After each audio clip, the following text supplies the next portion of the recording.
Todas esas excursións eran obligatorias. E o colexio cobraba un tanto ao mes para facer as excursións. Bueno, eu creo que era un tanto simbólico, porque o colexio non podía dar ese ensino, nin dar nin facer esas excursións polos cartos que recibía de nós. Eso era totalmente imposible. Ese colexio estaba subvencionado, financiado,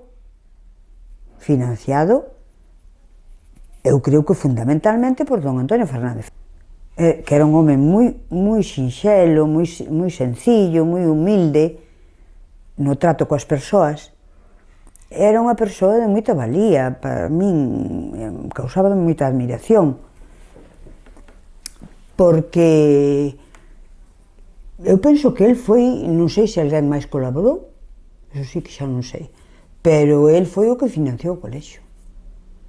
O colexio non podería ter eses profesores,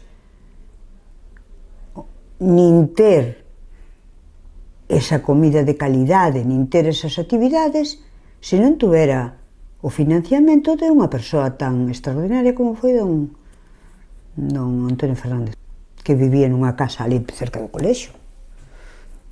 Entón, el tiña que subvencionar o colexio, porque eu penso que hasta había alumnos que debían ser como becarios. Dame a min a impresión, non sei, pero dame a min a impresión.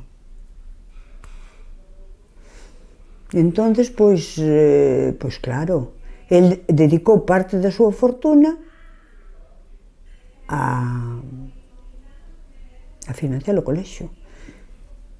E claro, tamén os seus fillos iban ao colexio. Eu estudei con varios dos seus fillos e os seus sobrinhos, porque el dicíase que fixera un colexio para que foran os seus fillos e os seus sobrinhos, en primeiro lugar, e despois aberto á xente, para que a xente de Galicia que puidera ir, que fora.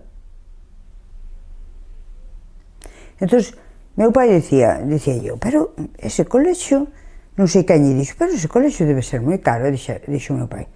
Non, é máis caro, é máis barato que calquera outro.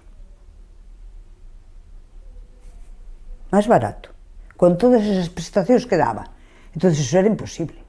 E el mesmo vivía ali cerca do colexio. Vivía nunha casa que se parecía moitísimo ao colexio. Ben aí na Farsa das Zocas, ves aí ao fondo a casa de don Antonio. Vivía nunha casa e os seus fillos, a min teñenme contado os seus fillos, que ás veces que se escapaban sin permiso de seu pai, que se escapaban e que iban a Lugo. Iban como calquera outra persona, non iban con luxos ao colexio, non iban... El, de feito, creo que levaba, dicíanme a min os seus fillos, dicíanme, non, é que meu pai, cando nos compra algo, meu pai, lévanos a todos ao comercio. Por exemplo, a comprar zapatos. É dicir, quero zapatos para todos estes nenos. Que zapatos lle poñían? Dos gorila, que eran os zapatos entonces que... Os gorila, chamábamos os gorila porque tiñan un gorila pola parte de abaixo do pé. E bueno, por fin, pois nada, deron o premio, que non consistía en nada, nada máis que en estar ali naquele acto, e pouco máis. Pero bueno, moi ben, estiven ali, e despois ainda estiven cos do Colexio Minerva, cando fun para, porque ese ano xa eu trasladeime para Santiago, porque xa estaba cursando o sexto de bacharelato. Entón fun para Santiago, e ese mesmo ano eles tamén me propuxeron no Colexio Minerva, co profesor Abuín, que está aí, que era de literatura, propuxeronme facer Antígona de Sófocles, pero traducida ao galego por Xosé Manuel Beiras. E fixen Antígona de Sófocles en 2 ou 3 ocasións, ali en Santiago, con moito éxito de público e de todo. E cos alumnos do colexio. uns facían de Creontes, outros de Hemón, outros de isto, outros A ti daquilo. quedouche unha gran afición ao teatro dos tempos Sí, a min quedou unha gran afición ao teatro, efectivamente. Anos máis tarde fixeches a tese doutoral sobre... Sobre o Valle Inclán, pero máis ou menos sobre a proximidade de Valle Inclán nas súas novelas ao teatro e no teatro un pouquiño tamén ás novelas. O sea, o teatro de Valle Inclán rompía un pouco os moldes do teatro tradicional porque tiña unhas amplias acotacións e moi poéticas. En cambio, o linguaxe, o diálogo, era máis ben un linguaxe máis común, máis vulgar, máis... Entón, isto, claro, en moitas veces as acotacións delatan como se dixéramos a presencia dun narrador, que é o propio da novela. Entón, fixen sobre os límites dos dous xéneros na novela de Tirano Banderas, que é unha novela moi experimental, pero ao mesmo tempo moi ben escrita e moi estupenda, porque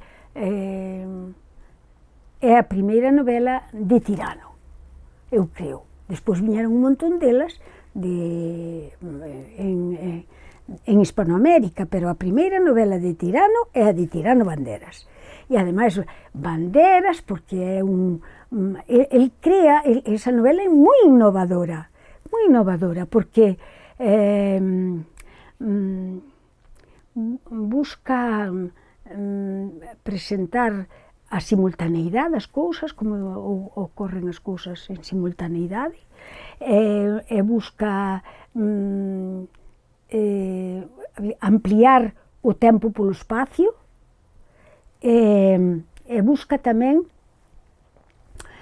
un idioma común para toda Hispanoamérica. Entonces, el fixo ali como unha, non sei como dicir, unha coiné, unha mezcla, unha mistura de linguas. Aparecen términos do linguaxe de México, que conocía moi ben, do linguaxe de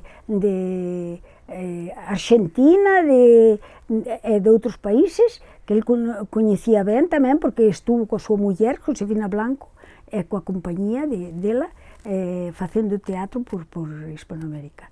Entón, pois, fai ese linguaxe que é moi innovador, e a par que tamén o estaban facendo James Joyce e outros autores. Tamén el tamén despois fixo unha cousa, Visión estelar dun momento de guerra, que é sobre a Primeira Guerra Mundial, que tamén é moi innovadora, pero xa está anticipada en Tirano Banderas. E fixeches tamén, antes de facer a túa tese, unha tesina. Fixe unha tesina sobre con Constantino García, co profesor, co catedrático Constantino García, que fixo un atlas lingüístico de Galicia. Entón, puxonos a traballar a todos, non a min sola, a un montón de xente, en facer a fala dos nosos lugares de orixe. Eu fixen a fala de Cedo Feita e teño así, transcribín, falei de todo uns aspectos do linguaxe que xa se estaban a perder, porque eran a labra do trigo, a labra de moitas cousas que despois xa non se labraron máis. Entón estaban ali os instrumentos, as ferramentas cos que se labraba o trigo, todo, axudoume moita xente. Desde logo, toda a miña familia, a miña irmán, fíxome os aperos as ferramentas de labrar o trigo e todo iso están feitos por miña irmán. E que máis?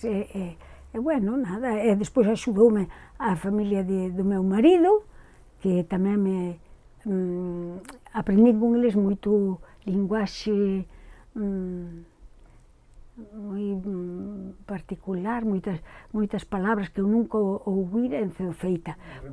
En Remourelle, por exemplo, sotelar, que é suspirar, solluzar. Sabes? Iso enseñaronmo en Remourelle, máis palabras aínda, e axudaban e buscabanme cousas, e iban meu pai e Antonio a buscarme tamén, me pediron que buscara todos os nomes das fincas de monte e de terra, como se chamaba esta e aquela, e porque esta se chamaba así e tal, pero non cheguei a facer a etimoloxía delas ni nada, pero traballei en todo eso e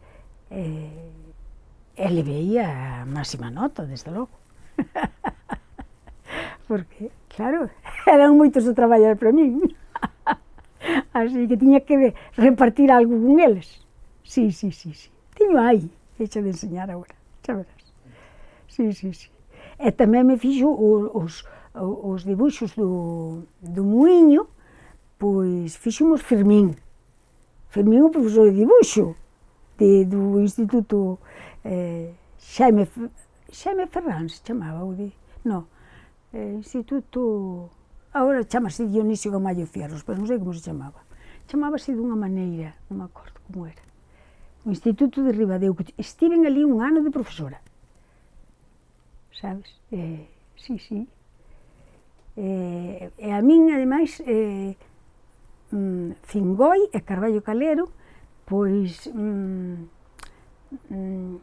fixeron que eu sentira o galego como un idioma, como se consideraba naquela época, un pouco despreciable, vulgar, pouco... Non, como unha lingua máis. Era... En todo estaba... En Fingoi equiparábase ao español, ao castellano. O castelán, claro. Entón era unha lingua máis. Eu tamén... esforzábame por facerlle ver á xente da aldea que o idioma non era un idioma bruto, que era un idioma moi hermoso e moi bonito e que había que cuidalo e cultivalo. Claro, porque iso enseñoume Carballo, enseñaronme en Fingoi. O galego non é un idioma para desdeñar, é un idioma. E despois tuve a ocasión de comprobar, porque despois cando xa acabei a carreira, pois mandoume don Ricardo tamén a darlle clase a un hispanista que viña de Estados Unidos, pero era galego. Era don Ricardo Ruibal. Non volvín a ser máis nada dele, pero tiña un libro dedicado por ele, pon a miña mestriña, porque eu era noviña, tiña 22 anos ou 23, fui darlle clase ali ao Hostal dos Reis Católicos. Bueno, pagábame moi ben, e encima explicoume moitas cousas da literatura estadounidense e tamén me enseñou moitas cousas encantaba o galego, que eu lle falara dos escritores galegos e de todo, sabes? Gustaballe moito. E eu explicaballe todo o que había que explicar, do que eu sabía, claro. Sí. Non, a min o Colexio Fingoi foi para min unha maneira de reafirmarme e de valorar todo o que se desdeñaba en Galicia, e todo o que naquele momento estaba mal visto, porque agora, en Ribadeo, cando íbamos a Ribadeo, se falabas en galego, a xente ríase de ti. Entonces, eu dicía, bueno, pues rinse porque queren, porque este é un idioma como é outro calquera. Entonces, eu, pues nada, despois collínlle esa... E despois, cando todos falaban galego, foi cando acabou o franquismo e todo aquelo, puxéronse a falar máis galego, porque se aceptou xa máis o galego e tal e cual, pero, Bueno, e agora non sei que será de nosotros, a ver que pasa con nós.